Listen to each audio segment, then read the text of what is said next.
நம்ம திராவிட மாடல் அரசு சாதனைகளை அரசாக இருக்கிற காரணத்தினால பழனிசாமி அவர்கள் இவ்வளவு வேதனையோட புலம்புறதுக்கு காரணம் இதுதான். 1000 ஆண்டுகள் நின்று பேசுகிற சாதனைகளை 5 ஆண்டுகளை செஞ்சு முடிச்சிருக்கிறோம்.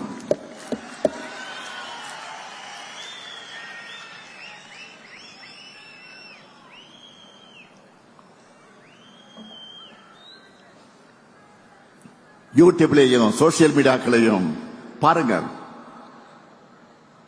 வடமாநில சேனல்கள்லாம் எப்படி சாதனைகளை இப்படி சாதனைகளை செய்யக்கூடிய அரசு இந்தியாவிலே இல்லைன்னு நம்ம திராவிட மாடல் அரசை பாராட்டி ஒரு சிறப்பான ஆட்சிக்கு அடையாளம் இதுதான் தமிழ்நாட்டு அரசுன்னு சொல்லி ஒரு எக்ஸாம்பிளா காட்டிட்டு இருக்கிறாங்க. நான் மட்டும் இல்ல, இங்க இருக்கிற ஒவ்வொருத்தரும் நெஞ்ச நிமிர்த்தி சொல்லலாம், தமிழ்நாட்டு வரலாற்றிலேயே நம்ம கவர்மெண்ட் மாதிரி சாதனைகள் செஞ்ச அரசே கிடையாது.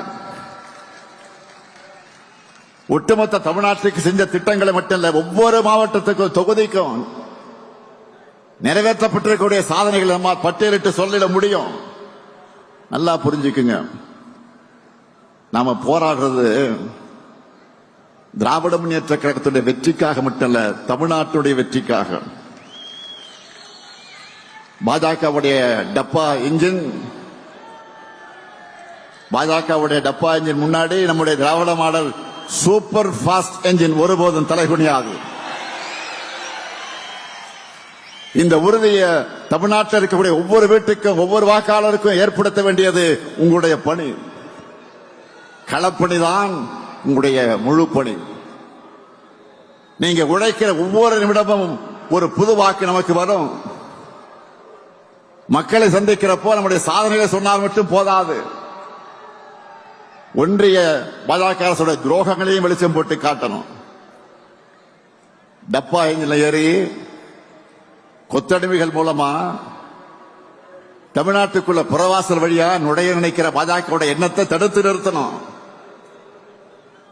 தமிழ்நாட்டுக்கு பரப்புரைக்கு வர்ற பிரதமர் தமிழ்நாட்டுக்குன்னு இந்த சாதனைகள்லாம் செஞ்சிருக்கணும் சொல்றாரா? இருந்தா தானே சொல்ல முடியும். அண்மையில் ஒன்றிய அரசுடைய பட்ஜெட் வெளியிட்டாங்களா? அதுல தமிழ்நாட்டுக்குன்னு ஏதாவது சிறப்பு திட்டங்களை அறிவிச்சாங்களா? இதை தட்டி கேட்கிற துணிச்சலோ தைரியமோ பழனிசாமி அவர்களுக்கு இருக்கா? அவரை பொறுத்த வரைக்கும் போடு தோப்புக்காரன்னு சொன்னா ஸ்டாப் சொல்ற வரைக்கும் நான் ஸ்டாப்பா பெல்ட் அடிப்பாரு. எல்லா துரோகத்தையும் பண்ணிட்டு கூட்டணி தர்மத்துக்காகத்தான் தமிழ்நாடு உரிமைகளை அடங்கி வச்சேன்னு கொஞ்சம் கூட சொல்லுவார். இதையெல்லாம் நல்லா உணர்ந்துதான் அவருடைய தலைமையை அவருடைய கூட்டணியினரை ஏத்துக்கல. எல்லாரும் ஒரிஜினல் ஓனரா பாஜக கிட்ட நேரடியா சரண்டர் ஆகிறாங்க. எனவே அதிமுக என்பது பாஜக டிராவல் பண்றதுக்கு யூஸ் பண்ணிக்கிற ஒரு கிளை அமைப்பு என்பது மக்கள் கிட்ட அம்பலப்படுத்தணும்.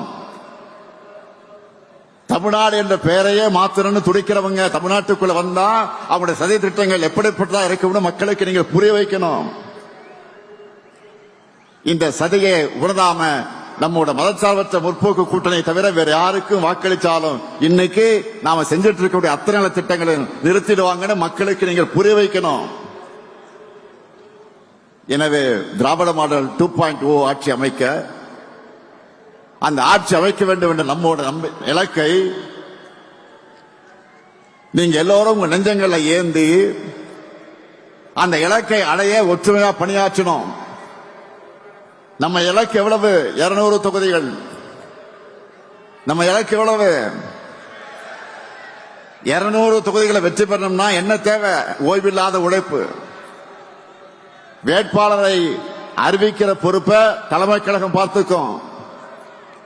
வெற்றி பெறக்கூடியவர் தான் வேட்பாளர், திறமை உள்ளவர் தான் வேட்பாளர். அவரை சட்டமன்றத்துக்கு அனுப்ப வேண்டியது உங்கள் கடமை. 7வது முறையும் கழக ஆட்சி அமைத்தது என்ற வரலாற்றை எழுத வீரியத்தோடு செயல்படுங்க. மீண்டும் சொல்லுகிறேன், தமிழ்நாடு அணியா டெல்லி அணியா என்ற இந்த ஜனநாயக போர்ல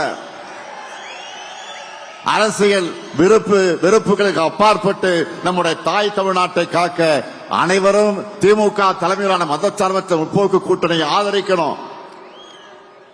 அதுக்கான அத்தனை கலப்பணையும் நீங்க இடைவிடாம செய்யணும். தொடர்ந்து வெல்ல உழைப்போம், மீண்டும் வெல்வோம், மீண்டும் மீண்டும் வெல்வோம், வெல்வோம் ஒன்றாக. நன்றி, வணக்கம்.